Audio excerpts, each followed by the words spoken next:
بيبدأ الفيلم جوه مكتبة الجامعة وقت ما واحدة من موظفات المكتبة بتكون بترجع الكتب لأماكنها، لكنها بتحس إن في حركة غريبة حواليها، وبتكتشف إن الكتب فعلا بتتحرك لوحدها من مكان لمكان، والأدراج بتتفتح مرة واحدة والأوراق بتطير وبتقع في كل حتة. فبتجري أمينة المكتبة وهي مرعوبة، لكن فجأة بتلاقي نفسها قدام شبح ضخم وبتفقد الوعي من الخوف. وفي معمل الجامعة بنشوف عالم مشهور واسمه بيتر بيعمل التجارب بتاعته على الطلبة، وبيحب يتكلم مع البنات جدا، واللي بيغلط في الإجابة بيديله صدمة كهرباء، لكن لما البنت بتجاوب غلط بيكذب وبيقول ان اجابتها صح، ولما الولد بقى بيحاول يجاوب صح بيقول انه غلط. بيتعصب الولد جدا وبيمشي وهو رافض يكمل التجربة. وبعدها العم السمباوي ده بيقرب من الطالبة وبيقولها يعني ان الناس غيرانة من ذكائها الشديد جدا. وفي اللحظة دي بيدخل زميلهم ايجون وبيقول انه اخيرا لقى اللي كانوا بيدوروا عليه، وانه محتاج العم السمباوي ده يجهز نفسه علشان عندهم مغامرة جديدة. لكن بيتر بيطلب منه ساعة بس يرتاح فيها، وايجون بيرفض وبيبقى فاهم اللي في دماغه، وبيعرفوا انهم لقوا اثار لشبح في مكتبة نيويورك العامة ولازم يروحوا بسرعة. وبيتر بيقول لهم يروحوا من غيره، لكن ايجون بيصر انه يجي معاهم، وبيقولوا ان صديقهم الثالث ستانز سبقهم هناك وقاس الطاقة الروحية في المكتبة ولقاها عالية جدا. فبيوافق بيتر، وقبل بقى ما بيمشي بيرجع يتكلم مع الطالبة وبيقول لها انه يتمنى يقابلها في ظروف احسن من كده. وفي الطريق بقى للمكتبة بيتر بيقول انه كل مرة بيقولوا لقوا اشباح، في الاخر بيطلع مجرد راجل كبير عنده انفصام في الشخصية. ولما بيوصلوا بيقابلوا ستانز اللي بيأكد ان الطاقة الروحية في المكان مرتفعة جدا، وبعدها بيعرفهم على مدير المكتبة اللي بيطلب منهم يساعدوا أمينة المكتبة بعد اللي شافته وحالة الصدمة اللي هي فيها. وبيدخلوا يتكلموا معاها وبيلاقوها لسه مرعوبة، وإيجون بيسألها عن اللي شافته فبتقول انه شبح ضخم بدراع طويل جدا. وقتها بيتر بيسألها اذا كان هي او حد من عيلتها يعني عنده انفصام في الشخصية، لكنها مش بتفهم هو يقصد ايه بالظبط. بعدها ستانز بيدخل وبيقول ان الشبح بيتحرك ولازم يروحوا دلوقتي، فبيجروا كلهم وراه. ولما بيوصلوا بيلاقوا الكتب مترتبة بطريقة غريبة جدا، لكن بيتر بيقول ان اي حد يقدر يعمل الحركة دي. وبعدها بيلاقوا مادة لزجة غريبة على الارض وعلى الكتب، فبياخد بيتر عينة منها لانهم معتقدين انها مادة اسمها الاكتوبلازم، لكنه بيقرف منها جدا وبيفتكر انها مجرد مقلب سخيف من الطلبة. وبعد شوية بيظهر قدامهم الشبح فعلا، لكن محدش فيهم بيكون عارف يتصرف معاه ازاي. وبيتر بيسألهم هيعملوا ايه بالظبط دلوقتي، فبيتفقوا انه يقرب منه ويحاول يكلمه لانه الوحيد اللي يعرف يتكلم مع الستات. وفعلا بيقرب منها وبيحاول يسألها عن اسمها او هي منين، لكن الشبح ده بيسكته وبيقولوا ان هما في مكتبة، فبيقرروا ينسحبوا ويرجعوا بخطة احسن من كده. لكن فجأة الشبح بيتحول من شكله الهادي ده لشكل مرعب واضخم بكتير، فبيجروا الثلاثة بسرعة وبيهربوا. وهم راجعين للمعمل بيتفقوا يحطوا خطة جديدة علشان بقى يمسكوا الاشباح، لكن اول ما بيوصلوا بيفاجئهم مدير الجامعة اللي هم بيدرسوا فيها، وبيبلغهم ان المنحة انتهت وانهم هيطردوا كلهم من المعمل.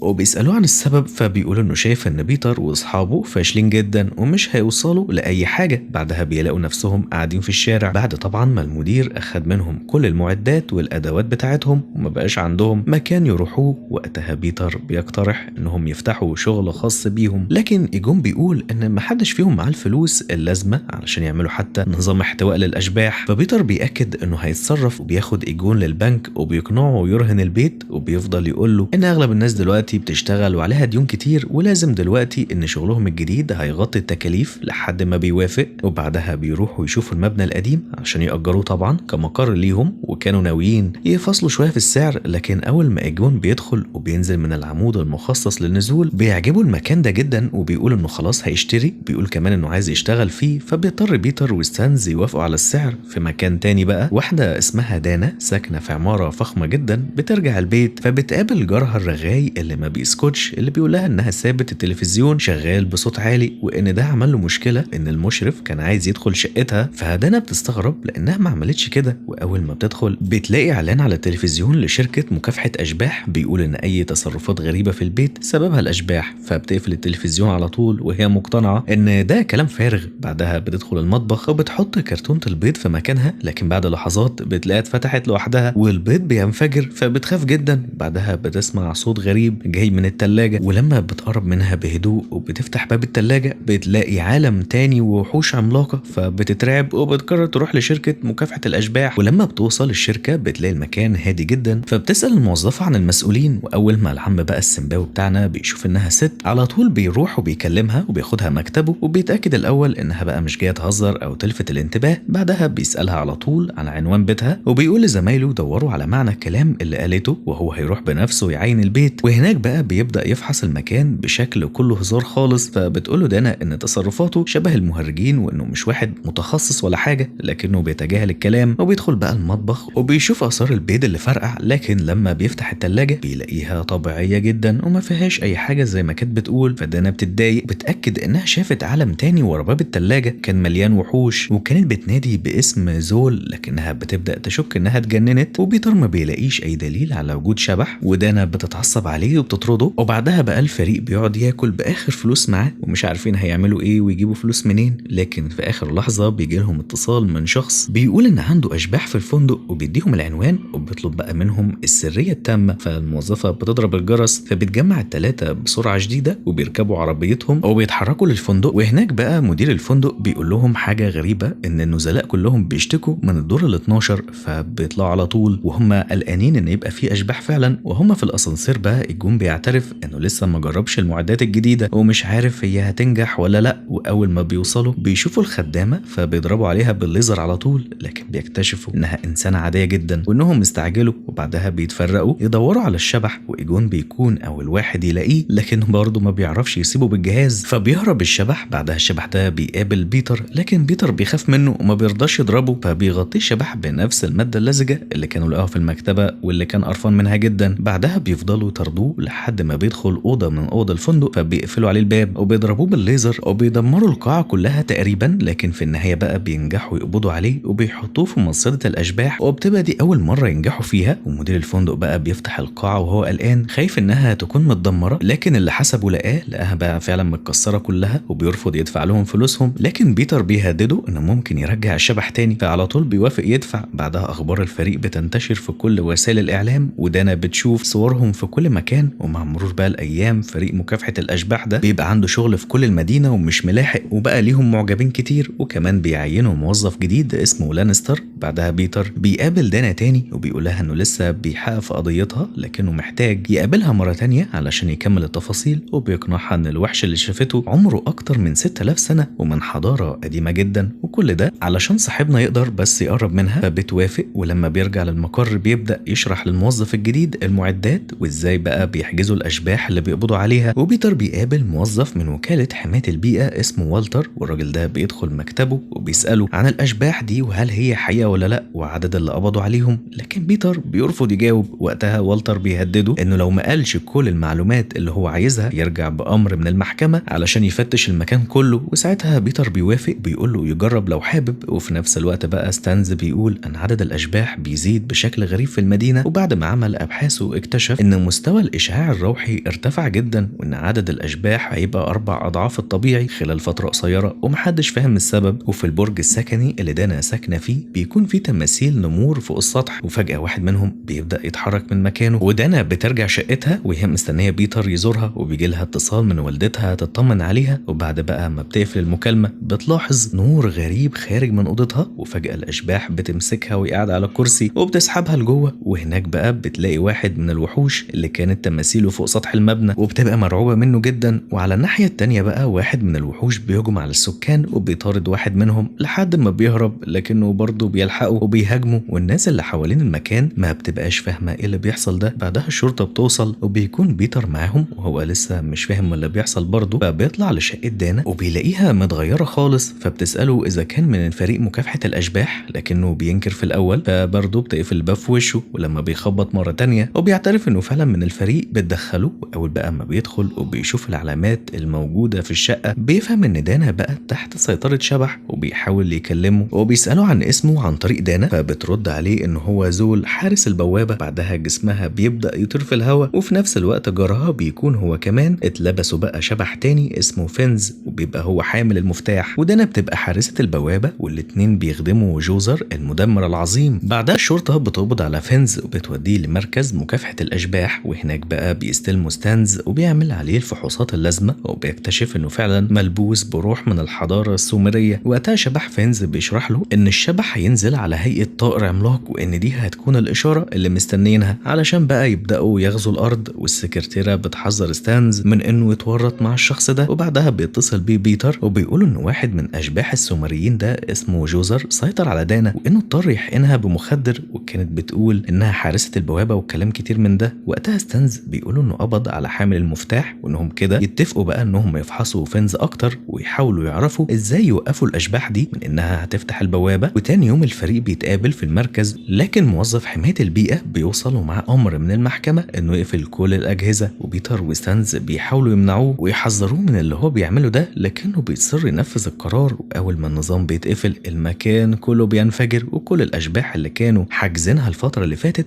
بتخرج مرة واحدة، وده بيعمل مشكلة كبيرة جدا. وبتكون دي الاشارة اللي كان زول مستنيها علشان طبعا يخرج من السجن. وفينز بيقف في الشارع وبيراقب الاشارة، ودانا هي كمان بتفوق وبتبص عليها. وفي نفس الوقت كمان الاشباح بتنتشر في المدينة كلها وبتبدأ تدمر كل حاجة، ومحدش بقى بيقدر يوقفها. وبعدها بيتر بقى وباقي اصحابه بيتم القبض عليهم، وبكده المدينة ما بقتش تحت الحماية. واثناء وجودهم بقى في الحجز بيبدأوا يفكروا ازاي يوقفوا اللي بيحصل. وقتها ايجون بيوضح ان المبنى اللي دانا ساكنة فيه معمول بطريقة غريبة وكأنه موصل لعالم الاشباح، وان كل الارواح هتتجمع فيه، وان دي فرصة الاشباح علشان يفتحوا بوابة لعالم الارواح وتستدعي واحدة من اقدم واقوى الارواح الشريرة واللي هدفها تدمر العالم كله. وبعدها الحارس بيدخل عليهم وبيقول ان في شخص عايز يقابلهم، وبيكون الشخص ده هو المحافظ، لان المدينة بقت في خطر ومحتاجة فريق مكافحة الاشباح. وفي نفس الوقت بقى فينز حامل المفتاح ده بيقابل دانا حارسة البوابة، وبيتحركوا سوا علشان ينفذوا خطتهم. ولما المحافظ بقى بيقابل فريق مكافحة الاشباح بيلاقي موظف حماية البيئة بيك بيقولوا ان الفريق ده كله نصابين، وانهم بيستخدموا غازات مهلوسة علشان بس الناس تفتكر انها شايفة اشباح. لكن رئيس الكهنة بيتدخل وبيحذر المحافظ وبيقول له انه لو ما اتدخلش بسرعة فدي ممكن تكون نهاية العالم. ساعتها بيتر بيتكلم مع المحافظ وبيطلب منه فرصة أخيرة يحمي بيها المدينة، وبيقول له انه حتى لو فشل ممكن يدخل السجن، لكن بقى لو نجح فالناس كلها هتشكر المحافظ وهيبقى هو السبب في انقاذ المدينة، وانه مش خسران حاجة يعني، وده هيخليه يكسب الانتخابات مرة تانية. كلام بيتر ده بيقنع المحافظ، فبيطرد بيك من مكتبه وبيقرر يدعم فريق مكافحة الأشباح وبيتحرك معاهم، ومعاه قوة كبيرة جدا من رجالة الأمن. وبعدها الفريق بيوصل المبنى اللي فيه دانا، وبيكون واضح ان في حاجة غريبة جدا اكتر من الاول بتحصل هناك. الناس دي اول ما بتشوف فريق مكافحة الاشباح بتفرح جدا، لانهم فاكرين انهم اخيرا هيخلصوا من الكارثة دي. لكن فجأة الجو بيبقى غريب، والارض بتبتدي انها تتحرك وبتتشق نصين، وعدد بقى من الناس بيقعوا جوه الارض. وبعد لحظات كل حاجة بتهدى، فبيخرج الفريق وبيتحرك ناحية سطح المبنى علشان ده المكان اللي هم هيفتحوا فيه البوابة ويوقف اللي بيحصل. واول بقى ما بيوصل فوق بيلاقوا دانا وفينز تحولوا لكلاب ضخمة واقفين يحرسوا البوابة الخاصة بالقائد. بعدها بقى بيشوفوا ان القائد ده اختار ياخد شكل دانا، فبيتحرك الفريق بسرعة علشان يقبضوا عليه. لكن الكائن الغريب بيسألهم الاول اذا كانوا بقى من نسل الآلهة، ولما بينكروا ده بيرميهم بعيد بقوة، وكانوا هيموتوا فعلا لولا ان لانستر بينقذهم في اخر لحظة. وبعدها بيرجعوا يقفوا تاني، لكن بيلاقوا بقى ان دانا اختفت. وفجأة بيسمعوا صوت بيخيرهم بين انهم يموتوا او يختاروا شكل العملاق المدمر. وقتها ايجون من غير ما ياخد باله بيختار شكل رجل الحلويات الهلامي، وفجأة بيظهر زول بنفس الشكل العملاق وبيبدأ يدمر المدينة كلها. ولما بيقرب منهم بيهاجموه بأجهزة الليزر اللي معاهم، لكن الأشعة ما بتعملوش غير إصابات بسيطة خالص، وبسببها بينقل النار للمبنى كله. وقتها بيفكروا في خطة تانية، وهي إنهم يجمعوا أشعة الليزر مع بعض ويدمروا البوابة اللي خرج منها الشبح. رغم إن الخطة دي ممكن تقتلهم كلهم، لكن لأن مفيش وقت بيقرروا ينفذوها، وفعلا بينجحوا في تدمير البوابة والمكان كله بينفجر والبوابة بقى بتتقفل نهائيا. وبعد الانفجار بيكتشف الفريق انهم لسه عايشين الحمد لله، لان جسم الشبح ده اللي كان على هيئة راجل الحلويات امتص جزء كبير جدا من قوة الانفجار وحماهم بيها. بعدها بيتر بيلاحظ ان دانا بعد ما تحولت لكلب ضخم ما رجعتش لطبيعتها، فبيفتكر انها ماتت وبتأثر جدا. لكن بعدها بيشوف تمثال الكلب بيتحرك وبيحس ان في حد جواه، فبيكسروا التمثال وبيخرجوا منه دانا وهي لسه سليمة. وفي نفس الوقت ده بقى العم سيمباوي بيرجع تاني وبيطلب من اصحابه ينقذوا الشخص التاني وهو هيفضل مع دانا. وبعدها بقى بينزلوا كلهم من المبنى وبيلاقوا الناس بتستقبلهم بالابطال وبتحييهم على اللي هم عملوه بعد النجاح الكبير ده. بقى شهرتهم بتزيد اكتر من الاول وبياخدوا دعم رسمي من الحكومة؟ وهل بقى البوابة اتقفلت فعلا ولا لسه هترجع تتفتح تاني؟ ومصير ابطالنا ايه؟ ده اللي هنعرفه في الموسم التاني. اكتبوا لنا بقى لو عايزين بقية السلسلة وهنعملها في اسرع وقت. ما تبخلش علينا بقى بلايك واشتراك للقناة علشان يوصلك كل جديد. وبس كده، اشوفك الفيديو اللي جاي. سلام.